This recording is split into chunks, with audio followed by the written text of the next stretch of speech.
atividades de culto.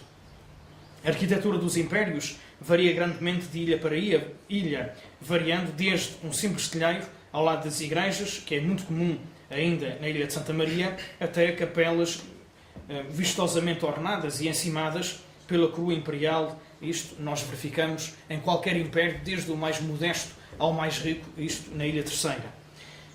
Aos impérios está normalmente associada uma dispensa ou copeira, espaço destinado ao armazenamento dos adereços utilizados, dos víveres e mantimentos para a confecção e distribuição das funções e demais refeições rituais.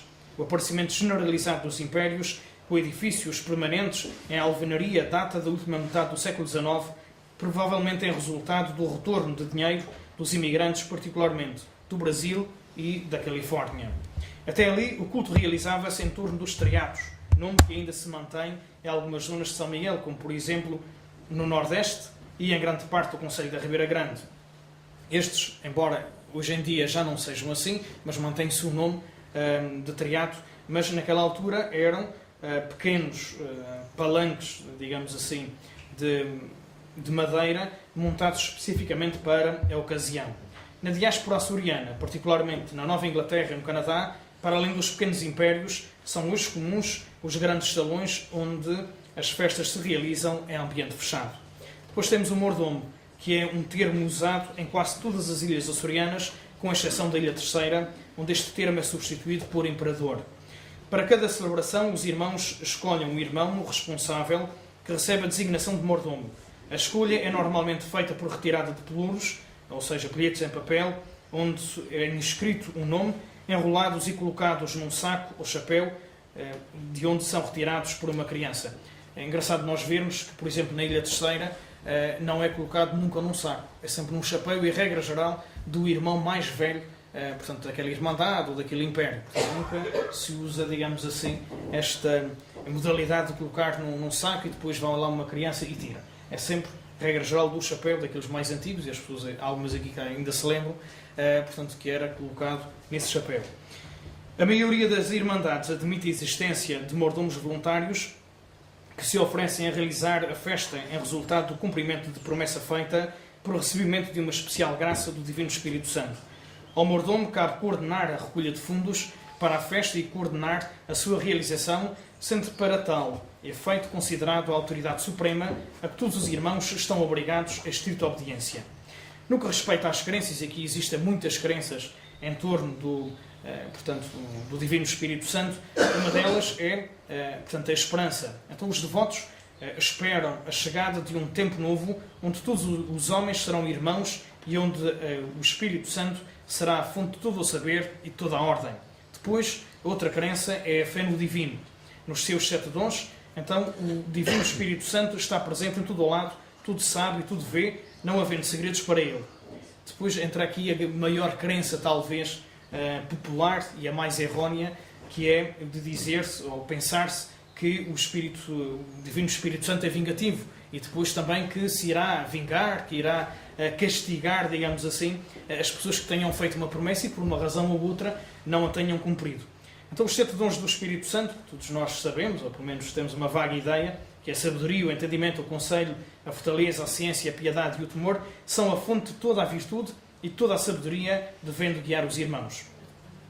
Um outro aspecto que também já é, digamos, como que um fruto do Espírito Santo, uma outra crença é a igualdade.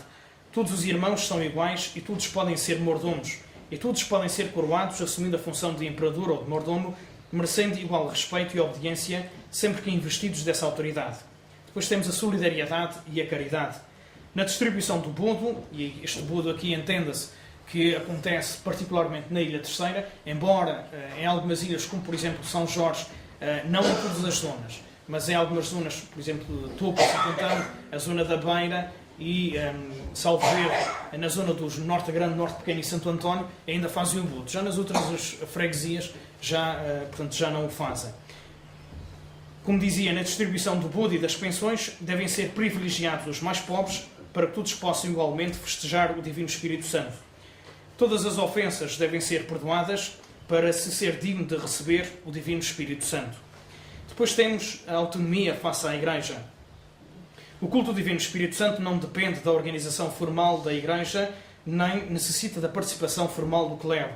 Não existem intermediários entre os devotos e o divino e, todavia, cada vez mais se vai notando uma aproximação mais acentuada com a Igreja, e esta aproximação aparece contemplada nos estatutos dos impérios e irmandades, estatutos estes que são aprovados também pela Diocese. De salientar que as festas do Divino Espírito Santo, com as suas irmandades, impérios e mordomias, têm desde algum tempo um reconhecimento canónico e civil como de pessoa moral, como consta no artigo 10º da Concordata de 2004 entre Portugal e a Santa Sé. Os rituais do culto assentam num conjunto de objetos simbólicos e em cerimónias, visando a apresentação direta das crenças subjacentes e que também já foram mencionadas anteriormente. Assim temos o mais comum, que é a coroa, o cetro e a orbe, são os símbolos mais importantes do Império do Divino Espírito Santo, assumindo o lugar central em todo o culto. A coroa é uma coroa imperial em prata, normalmente com 3 braços, isto, entenda-se, as mais antigas. Depois aparecem umas, já no final do século XIX, princípios do século XX, com 4 braços, e depois, a partir da segunda metade do século XX, daí para cá, já existem algumas com 5 braços, 6 braços, mas, digamos, as mais antigas são estas com 3 ou 4 braços. O tamanho da coroa é variável e, em geral, cada irmandade dispõe de uma coroa grande e de 2 pequenas. Cada coroa, completada com um cetro em prata, encimada por uma pomba de asas estiradas. A coroa é decorada com um laço de fita de seda branca, o mesmo acontecendo com o cetro. Por vezes, os braços da coroa são decorados com pequenos botões de flor de laranjeira em tecido branco. Nós vemos muito isto, principalmente na Ilha Terceira, nas flores e também um pouco em São Jorge. Nas outras ilhas aparece muito pontualmente esta tradição de decorar a coroa com estas flores brancas de flor de laranjeira. A coroa é colocada sobre uma bandeja de pé alto, também em prata, e simboliza o Império do Divino Espírito Santo e o seu poder universal. Para além de servir para coroar, é considerado uma honra conferida ao imperador ou mordomo transportar a coroa e segurar a respectiva bandeja. Durante o ano, as coroas circulam semanalmente entre as casas dos irmãos, que as colocam num lugar de honra, rezando e louvando o Divino todas as noites perante elas. Depois temos a bandeira, e aqui importante nós vermos que, por isso dizia logo no início, como introdução, que há algumas pequenas variantes que têm a ver também com as tradições de cada ilha. No que concerne à bandeira, é habitualmente igual em todas as ilhas. É confeccionada em damasco vermelho vivo, normalmente de dupla face, de forma quadrangular, com 5 palmos de lado, embora existam bandeiras maiores e menores, e sobre o centro da qual é bordada em relevo uma pomba branca, da qual irradiam para baixo raios de luz em branco e fio de prata. Salientar que só a partir da segunda metade do século passado, portanto do século XX, é que começaram a aparecer a pomba, já bordada a ouro ou mesmo a prata. Se formos para os impérios mais antigos, por exemplo, em São Jorge e mesmo na Terceira, há impérios, um agora ainda é branca. A bandeira acompanha a coroa e está sempre presente nas celebrações litúrgicas onde se coroou. Uma bandeira menor é içada junto à casa do imperador durante a permanência das coroas. Aqui está uma diferença que nós não vemos, por exemplo, aqui em São Miguel. Uma outra diferença é, junto aos impérios, é colocada uma bandeira, toda ela branca, mas com referência ao Espírito Santo, ou uma coroa, ou simplesmente uma pomba, e que é içada, junto ao império, enquanto decorre as festividades, digamos assim, alusivas àquele império. Coisa que nós não vemos, por exemplo, aqui em São Miguel. Nós vemos mais essa tradição na Ilha Terceira, mas principalmente para a zona de Angra e um pouco para a zona da praia. Já não é comum a todas as freguesias da Ilha Terceira. Nas outras ilhas pode existir pontualmente, mas não há qualquer referência a este aspecto.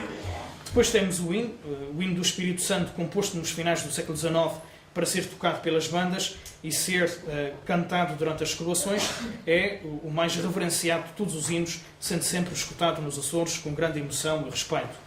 Depois, outra tradição típica das ilhas do Grupo Central, de algumas ilhas do Grupo Central, melhor dizendo, são as varas e as fitas. Claramente inspiradas nas antigas varas municipais dos juízes, As cerimónias e cortejos são acompanhadas por um número variável de varas em madeira polida, em geral 12, com cerca de 1,5 m de comprido, encimadas por um suporte no qual é possível colocar uma vela. Algumas varas são decoradas com fitas brancas e vermelhas. Noutros casos, são colocadas 7 fitas, todas de cor diferente, representando os 7 dons do Espírito Santo. Nas cerimónias de coroação são colocadas velas que se acendem durante um ato. Nos cortejos, as varas rodeiam as coroas, sendo seguradas, em alguns